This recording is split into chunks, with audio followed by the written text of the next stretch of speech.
Episódio 2. Agrônoma responde dúvidas dos inscritos sobre rosas do deserto. E o meu florzinho Paulo Maranho comentou assim: Boa tarde, Thaís. Tenho 3 rosas que comprei no mesmo lugar. Está fazendo um bom tempo que estou esperando pelas flores.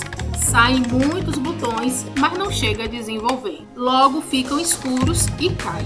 Pouco que desenvolve, não consegue abrir. Botões nascem aos montes. Só que apodrece, eu acho. Uma flor branca e 2 da T15. A outra, T167, nunca abriu. E esse depoimento do Paulo é muito significativo e muito simbólico, porque eu recebo muitos depoimentos e muitas perguntas sobre botões que não abrem, flores que não desabrocham, botões que abortam. Tanto aqui no YouTube como no Instagram. Inclusive, se você não me segue, dá um pulinho por lá. E como colecionadora que eu sou há 10 anos, eu entendo perfeitamente a frustração de esperar tanto tempo uma floração e não conseguir ver as flores. Ele falou da T15 e da T167. Eu não tenho nenhuma das duas, mas procurei na internet. E sendo as duas já enxertos comerciais, a gente pode excluir a possibilidade desses abortamentos estarem acontecendo por problema genético. Porque para que um enxerto entre no mercado, geralmente aquela variedade passa por uma seleção. Só então ela é replicada e colocada à venda. Falando de produtores sérios. Eu não sei quem é o produtor original, nem da T15, nem da T167, mas até por ver as fotos das flores bem desenvolvidas, com abertura total, a gente pode descartar a possibilidade de ser um defeito genético. Embora esse seja um dos fatores que possa, sim, abortar ou deformar os botões. A T15 é essa aqui. Ela é tripla, amarela, lindona. E a T167 eu não achei, mas achei a TS167 e aí o Paulo depois vai dizer pra gente se realmente é essa. Mas considerando que seja e ela é dobrada, lindona também, eu tenho um fraco pelas clarinhas. E sendo a T15 com 15 pétalas, porque ela é tripla, a gente já tem aqui uma outra dica que pode sim provocar o abortamento, que é essa quantidade a mais de pétalas. A rosa do deserto ancestral, aquela lá da África, originalmente elas se encontram na natureza, sempre rosinha com 5 pétalas. E a partir do melhoramento genético, o manuseio humano, hoje a gente tem todas essas beldades com várias cores, roxas, vermelhas, laranjas, várias cores numa flor só, perfumadas, com 2 camadas, 3, 4, até 7 camadas a gente encontra. E para uma planta conseguir produzir as flores é um gasto de energia muito grande. E o que às vezes acontece é o enxerto feito num potrinho, no mini cavalo, um caudex que ainda não está desenvolvido. Dessa forma, a planta como um todo não consegue produzir energia para segurar essas flores. Então é comum, quando o caudex é assim menorzinho, não ter tantas flores ou mesmo não abrir totalmente. Esse é um outro fator que pode sim abortar botões. Às vezes a planta consegue produzir, mas não consegue sustentar aqueles botões. E aí, além do tamanho do caudex propriamente dito, mesmo um caudex mais avantajado, um cavalo de porte, se a planta não estiver recebendo sol e água suficientes, ela também não vai conseguir produzir energia. E se ela começou a produzir botões e faltou sol ou faltou água, provavelmente ela vai abortar, porque ela emitiu os botões numa condição ambiental que estava favorável e esse ambiente mudou. Então ela sente como se fosse uma ameaça e vai parar aquela floração, esperando o ambiente novamente se reequilibrar para ela emitir novas flores, porque as flores são um instrumento de reprodução, não é somente para a gente admirar. Mas se a gente reparar no comentário do Paulo, ele disse que botões nascem aos montes, mas dificilmente eles se desenvolvem. Então, se eles nascem aos montes, a gente pode supor que sol e água estão ok. Então ela consegue iniciar a floração, que é a emissão dos botões, mas ela não está conseguindo desenvolver esses botões. O pouco que desenvolvem, escurecem e caem. Ele falou que aqui o problema não é ela não florir, é ela não desenvolver as flores. E aí tem 2 grandes fatores que são os mais comuns para que não se consiga chegar a termo numa floração: a nutrição desequilibrada e a presença de pragas. Inclusive, estão muito relacionadas uma com a outra. A nutrição desequilibrada mais comum que acontece é o excesso de adubo. Se faltar nutrientes, ela também vai ter dificuldade em desenvolver. Mas se ela tiver nutrientes em excesso, que é o mais comum que acontece, ela vai, muito possivelmente, abortar os botões. E o que é que acontece em grande parte dos cultivos?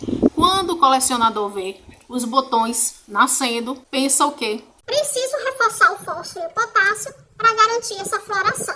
E aí começa um desequilíbrio na planta, porque ela estava adaptada a uma constância, uma frequência, uma dose de adubo, e aí entrou ali uma quantidade excessiva, seja em doses maiores, em frequência menor ou em mistureba de adubo, e desequilibrou a planta, que vai tornar mais frágil e um atrativo para a praga. A gente até falou disso rapidamente no episódio 1. Mas o Paulo chamou a atenção de que os botões estão escurecendo. E aí o fato de os botões escurecerem pode ser também por esses mesmos dois fatores. Tanto o desequilíbrio nutricional, e aí dependendo do nutriente ele pode sim escurecer o botão, fica parecendo que está queimado. É um escurecimento seco, como que um botão ficou quebradiço. Ou pode também ser praga, principalmente fungos. Nesse caso, o escurecimento vai parecer molhado, como se o botão estivesse melando. Mas é aquela coisa, os dois estão interligados, né? O desequilíbrio nutricional, muito possivelmente, é quem vai atrair as pragas. Planta saudável com nutrição equilibrada, a praga não consegue atacar. E além disso, tem um outro fator que pode estar muito relacionado também com pragas, que é a prática errada do banho completo. E o que isso quer dizer? Eu não só defendo, como eu pratico aqui no meu cultivo o banho completo. O banho completo é o apelido que eu dou para aquela técnica da rega em que a gente pega um jato d'água e direciona na planta toda. Então, além da gente molhar o substrato, a gente dá um banho completo na planta. Então, folhas, botões, flores, tudo ali recebe um jato. O banho completo é formidável, excepcional para a prevenção de pragas de nossas rosas. Mas precisa ser feito da forma correta, porque senão, ao invés de todos os benefícios que pode trazer, o que vai acontecer é prejudicar a sua rosa. Há alguns anos, eu acho que foi 2021, eu escrevi um artigo sobre ácaros para um e-book da RDF. E foi um sucesso esse e-book, foi difundido pelo Brasil todo, muita gente realmente teve acesso. E nesse e-book eu trazia o banho completo como um método preventivo de ácaro, que também serve para pulgão e cochonilha, mas aquele artigo era direcionado para os ácaros. Prevenção é impedir que a praga se instale, não é controle, não é tratamento de pragas. Quando a praga já está instalada, a gente tem outros métodos para tratar. Lá no e-book eu não chamei de banho completo. Isso é como intimamente eu chamo. Imagina um móvel empoeirado que você chega com um espanador e passa. O que é que acontece? A superfície daquele móvel vai aparentar que está limpo. Mas o que aconteceu com a poeira? Ela ficou ali em suspensão e com o tempo foi se depositando ao redor do móvel. A mesma coisa acontece com os ácaros. Quando a gente vem com um jato que não é forte o suficiente para matar o ácaro, mas que é suficiente para desalojar da folha, então que a gente tinha ali o foco, a colônia que estava instalada naquela folha, se espalhou para toda a vizinhança. Então, essa prática do banho completo, quando já se tem praga, vai espalhar ainda mais aquela praga. Então, repetindo, o banho completo, o jato direcionado nas folhas, é uma técnica de prevenção de pragas. Não use para tratamento, para controle, se a praga já está lá instalada. E aí, quem talvez não conhece a diferença entre prevenção e controle, começou a difundir por aí como se fosse a mesma coisa. Bom, foi importante eu trazer esse ponto aqui, porque muita gente está começando a fazer o banho completo quando percebe a praga na coleção. E aí, uma planta que não estava adaptada recebe nas fuças um jatão d'água, ela vai se sentir ameaçada, ela vai entender que o ambiente está inóspito e vai também querer abortar aqueles botões até que tudo se normalize e ela possa então se reproduzir. Porque se ela já sofreu um desequilíbrio nutricional, já ficou fraca, debilitada, está sendo atacada por pragas, já é suficiente para ela paralisar a floração. E aí, para completar, recebe um jatão d'água que ela não é acostumada, é quase certo de que ela vai abortar. Por que eu estou chamando a atenção disso? Porque o banho completo, como tudo na rosa do deserto, deve ser introduzido no cultivo aos poucos. A rosa do deserto é extremamente adaptável, seja para sol, seja para rega, seja o tipo de substrato, seja o ambiente em que ela está, se é mais frio, se é mais calor, tudo ela se adapta, mas é uma adaptação gradativa. Não é eu pegar uma planta que está na sombra e botar no sol, ela vai queimar. Mas se eu fizer isso aos poucos, ela vai se adaptar. E assim, para todos os manejos, ela vai se adaptar se for feita aos poucos. Essa mesma regra vale para o banho completo. E lá no e-book, eu sugiro que seja feito como prevenção, antes das pragas chegarem, semanalmente, pelo menos. Se puder ir diminuindo esse espaço, melhor ainda. Inclusive, esse e-book é um verdadeiro manual e, modéstia à parte, de uma qualidade excepcional. E eu acho que a RDF ainda vende ele, eu não tenho certeza. Sei que de vez em quando, em datas comemorativas, esse e-book aparece nos grupos de colecionadores da RDF, claro. Mas eu recomendo que, se você não conhece esse e-book que eu estou falando, procure ter acesso, porque vai valer muito a pena, principalmente se você já tem caso de ácaro aí na sua coleção. Mas qual é o detalhe disso tudo que eu tô falando? Na verdade, o problema não está em molhar os botões, mas está em molhar os botões sem que a planta esteja acostumada a isso. Se a gente acostuma a planta a receber o jato também na sua parte aérea, mesmo antes da floração, quando os botões são pequenos e ali durante o desenvolvimento dos botões, ela não vai se sentir ameaçada e querer abortar os botões. Ela vai seguir o desenvolvimento. Isso eu estou falando de água pura, no manejo da nossa rega. Mas o mesmo pode acontecer se estiver sendo aplicado algum produto, seja um adubo foliar, seja um fungicida ou um próprio acaricida, algum veneno ali diluído, sem que a planta seja acostumada a receber líquidos nas suas folhas, nos seus botões, e aí chega um jato com produto, o estrago vai ser muito maior do que seria numa planta já adaptada ao banho completo, que é o que acontece, por exemplo, com uma planta que só recebe água no substrato e de repente chega uma chuva. Então ela aborta os botões, ela amarela a folha, ela cai as flores, porque ela não tem essa adaptação de receber água na sua parte aérea. Essa mesma lógica de adaptação, de ir aos pouquinhos, vale também para mudança de ambiente. Então, se, por exemplo, qualquer uma dessas aqui que floriu nesse ambiente, significa que ela se sentiu segura, confortável para florir nesse ambiente. E aí, se eu pego e levo para outro microambiente, ela vai precisar se readaptar àquela quantidade de luz, àquela quantidade de ventilação e etc. Se eu faço esse movimento ainda em botões, é muito comum ela abortar, porque ela vai sentir essa ameaça, algo mudou aqui e eu preciso me readaptar. Então, eu vou sobreviver antes de me reproduzir. Ela não vai gastar mais energia com a floração. E eita que a primeira pergunta já dava um vídeo completo. Então, bora fazer um resuminho aqui dos principais fatores que podem abortar o botão da rosa do deserto. Pouco sol ou pouca água, desequilíbrio nutricional, seja por falta ou seja por excesso, presença de pragas, banho completo sem adaptação, pulverização de produtos e ainda mudança brusca de ambiente. E eu vou aproveitar o gancho disso que a gente conversou para já trazer as perguntas de meus queridos Ari e Sérgio, que perguntaram sobre ácaro. A Arilei disse assim: boa noite, Thaís. A minha pergunta é a de muita gente. É sobre os ácaros. O que fazer para acabar com eles? E Sérgio Vasconcelos falou assim: eu gostaria que você falasse mais sobre ácaros. Já estou quase desistindo de cultivar rosas do deserto por conta dessa praga. Por mais que eu trate, de nada adianta. Sou seu fã e admirador e te desejo muito sucesso além do cultivo. Oh. Gratidão, Sérgio, pelo carinho de sempre.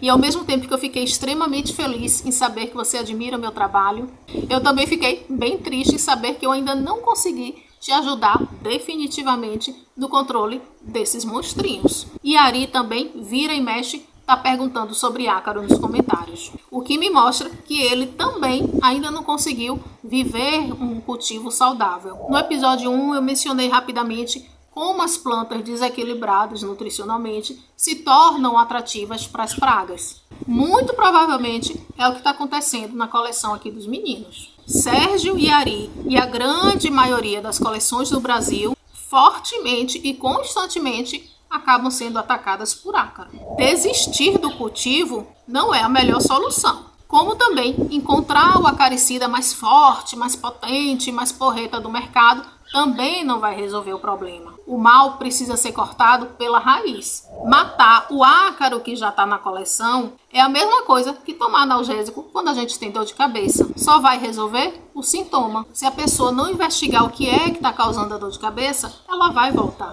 Os ácaros são um sintoma de que algo precisa ser ajustado no seu cultivo. Eles estão mostrando que sua planta está debilitada, que sua planta está frágil, que sua rosa do deserto virou presa fácil. E o mesmo vale para qualquer praga. Estou me referindo ao ácaro porque foi a pergunta dos meninos. Pode ser que a planta esteja debilitada porque está recebendo pouco sol ou porque está recebendo pouca água? Pode. Isso também vai deixar ela mais fácil de ser atacada, porque o tecido fica mais molinho e aí favorece principalmente aquelas que perfuram o tecido para sugar a seiva. Mas a grande maioria dos ataques de praga, principalmente de ácaro no Brasil, é por conta do desequilíbrio nutricional, principalmente pelo excesso de adubos. E eu vou incluir aqui a pergunta de meu florzinho Silvio, também um fofo sempre muito ativo nos comentários dos vídeos, nos comentários da comunidade. E ele perguntou assim: boa noite, Thaís. Como acabar com as cochonilhas aéreas? Para quem já está sofrendo com ataque de pragas, seja ácaro, cochonilha, pulgão, precisa sim combater. É como o analgésico que a gente comentou. Se o remédio existe para aliviar a dor, não faz sentido a gente ficar com a dor. Mas a pessoa precisa entender o que é que está causando a dor. Ou vai viver tomando analgésico todo dia. Porque você concorda que uma dor de cabeça é um sintoma que pode ter vários motivos. Pode ser um problema de vista, pode ser uma inflamação no dente, pode ser uma virose, pode ser um problema de estômago, pode até ter batido a cabeça e também vai doer, ou ser uma enxaqueca crônica. E a depender da causa, o tratamento vai ser diferente. Embora o analgésico vá aliviar a dor, independente do seu motivo.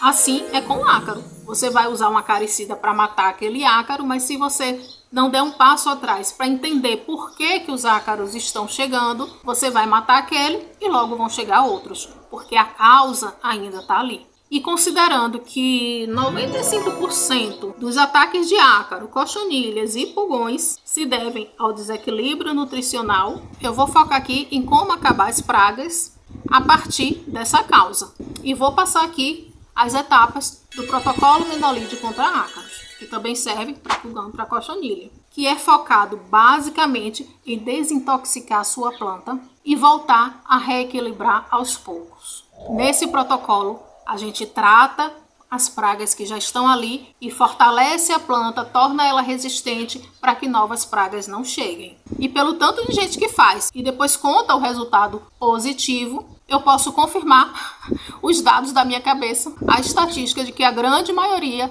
da causa dos ataques de pragas estão relacionados com desequilíbrio nutricional. A gente tem um vídeo aqui no canal que explica o passo a passo desse protocolo em situação de ataque inicial ou quando o ataque já está severo, mas o que eu vou passar aqui não é o passo a passo do protocolo. O que eu vou dizer é por que o protocolo funciona. A primeira coisa, para quem está sofrendo com pragas, é suspender a adubação. Principalmente se a gente estiver falando de adubação química. Enquanto estiver rolando o tratamento, suspenda a adubação. Ela já está frágil, muito provavelmente por causa da adubação, mas muita gente acaba adubando ainda mais, achando que assim vai fortalecer e, na verdade, está enfraquecendo cada vez mais a planta. É a mesma coisa de levar uma feijoada para alguém que está internado no hospital. Suspenda a adubação. E não se preocupe que ela não vai definhar por passar umas semanas ali sem receber o adubo. Mas quando você suspende a adubação, você também está eliminando o alimento das pragas. E esse é o grande segredo. Porque ao mesmo tempo que você vai matar a praga que já está ali, você vai tirar o que atrai as novas pragas. Sem ter o que comer, o que elas vão fazer ali? Se já chegou no estágio muito avançado, ou se é algo muito recorrente, o melhor a fazer é podar logo. Mas ainda assim, você vai precisar passar o produto na planta inteira. porque eles se concentram nas folhas, mas não quer dizer que só ficam nas folhas. Principalmente se não tem mais folhas, porque você podou, ou se as folhas já estão lotadas, eles vão se espalhar ao longo da planta. E se você já vem usando algum produto ou alguns produtos, mesmo que seja em rodízio, e não está mais resolvendo, eu sinto informar que muito provavelmente as pragas já ficaram resistentes a esses produtos. Suspenda também os produtos. O que você vai fazer é o seguinte: uma aplicação de enxofre solúvel, não é enxofre de passar em cachorro, não é enxofre agrícola, é enxofre solúvel, de preferência aquele em pó para diluir, e diluindo e aplicando conforme recomenda o fabricante, com um detalhe: você vai aplicar uma única vez. O enxofre irrita principalmente os ácaros, faz eles saírem da colônia, ficarem expostos, mas o enxofre é um adubo. E lembre que você vai estar desintoxicando a sua planta. Então não dá para suspender a adubação e ficar aplicando enxofre a cada 3 dias ou a cada semana. Você vai aplicar nessa primeira vez o enxofre e na noite seguinte, não é junto, não é no mesmo dia, na noite seguinte você vai aplicar o óleo de nim. De noite, de preferência, no comecinho da noite, evite aplicar qualquer coisa na sua rosa durante o dia, em horário de sol. Então, uma noite você vai aplicar o enxofre, na noite seguinte você vai aplicar o óleo de nim. Por que o óleo de nim? O óleo de nim age de diferentes formas no inseto ou no ácaro. Ele impede a reprodução, ele atrapalha na alimentação, ele impede o desenvolvimento, então a ninfa não consegue virar adulto, a larva não consegue virar ninfa. Ele atua no sistema nervoso. Então são várias formas de matar o inseto ou o ácaro que é praticamente impossível deles criarem resistência, mesmo você usando com uma certa frequência.